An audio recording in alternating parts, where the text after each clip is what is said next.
Hello friends, welcome back to my channel, it's me Laiba, اور آپ دیکھ رہے ہیں Laiba health and beauty tips.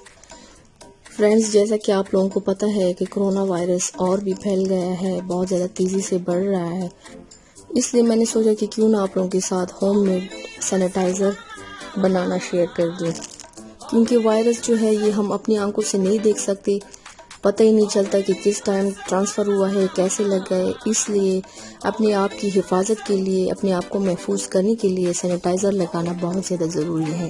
اپنی جان بھی بچائے اور دوسروں کو بھی بچائے، کیونکہ اگر ہم سیف رہے تو ہم دوسروں کو بھی سیف کر سکتے ہیں۔ ایک دوسرے سے ٹرانسفر ہوتا ہے، اس لیے آج میں آپ لوگوں کے ساتھ ہوم میڈ سینیٹائزر بنانے کے بارے میں بتاؤں گی کہ یہ کیسے بنایا جاتا ہے۔ اس کے علاوہ ہم مسلم ہیں، ہمارا فرض بنتا ہے کہ ہمارے ساتھ جو ایکسپیرینس ہو وہ اگر ہم دوسرے مسلمان کے ساتھ شیئر کر لیں تو یہ صدقہ جاریہ ہے۔ اس کے علاوہ وائرس سے محفوظ ہونے کے لیے آپ لوگ گلوز اور ماسک ضرور لگایا کریں۔ تو چلیے شروع کرتے ہیں، پر اس سے پہلے پلیز میرے چینل کو سبسکرائب کر لیں اور بیل آئیکن کو دبائیں تاکہ میرے ڈیلی کی نوٹیفیکیشن آپ لوگوں کو آسانی سے ملتی رہے۔ اس کو بنانے کے لیے آپ لوگوں کو کیا کیا چاہیے؟ ایلو ویرا جیل، ڈیٹول، روز واٹر، گلیسرین اور اسپرٹ۔ اس کو 2 دفعہ برف کی بوتل میں نے پانی ڈالا ہے۔ اب اس میں ایلو ویرا جیل ڈالنا ہے، تقریباً 2 ٹیبل اسپون آپ ڈال دیں، 2 ہو 3 ہو اپنی مرضی کے مطابق ڈال سکتے ہیں۔ اب اس میں عرق گلاب ڈالنا ہے، ہوم میڈ سینیٹائزر ہوتا ہے، اس میں اگر ہم عرق گلاب ڈال دیں تو اس کی اسمیل اچھی ہوگی۔ گلیسرین ڈال دیں موئسچرائزنگ کے لیے کہ ہمارا اسکن جو ہے وہ موئسچرائز رہے۔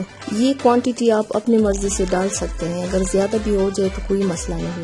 یہ دیکھیں اس میں ہم نے ساری چیزیں ڈال دی ہیں، اب اس کو اچھی طرح ہلائیں گے۔ یہ دیکھیں یہ بن گیا ہے۔ اب اس کو جیسے یہ پمپ والا بوتل رکھا ہے، اسی طرح پمپ والے بوتل میں ڈال کے اگر آپ لوگ یہ بھول جائیں کہ ہم باہر جا رہے ہیں یا باہر سے واپس آئے ہیں، سینیٹائزر لگانا بھولتے ہیں، تو آپ لوگوں کو چاہیے کہ یہ گیٹ کے ساتھ ہی رکھیں یا سیڑھیوں پہ، جیسے ہی آپ باہر جائیں یا اندر انٹر ہونے سے پہلے یہ سینیٹائزر لازمی لگائیں، کیونکہ وائرس کا جو ہے وہ بالکل پتہ نہیں چلتی کس ٹائم یہ دوسرے سے ہم کو ٹرانسمٹ ہوا ہے، کوئی پتہ بھی نہیں چلتا۔ اپنے آپ کی بھی حفاظت کریں اور دوسروں کو بھی محفوظ رکھیں اس بیماری سے۔ بہت گندی وبا ہے، اللہ تعالی ہم سب پہ رحم فرمائے، اللہ تعالی ہم سب کو اس گندی وبا سے بچائے، آمین۔ سو فرینڈز، یہ آپ ضرور گھر میں بنائیے گا، اور یہ جو میں نے آپ لوگوں کے ساتھ شیئر کیا ہے یہ آپ دوسروں کے ساتھ بھی شیئر کر سکتے ہیں، یہ ویڈیو بھی آپ شیئر کر سکتے ہیں۔ سو فرینڈز، تھینکس فار واچنگ، میری ویڈیو کو لائک اور شیئر ضرور کیجیے گا۔ ملتے ہیں میرے نیکسٹ ویڈیو میں، تب تک کے لیے اپنا بہت زیادہ خیال رکھیے گا۔ اللہ حافظ۔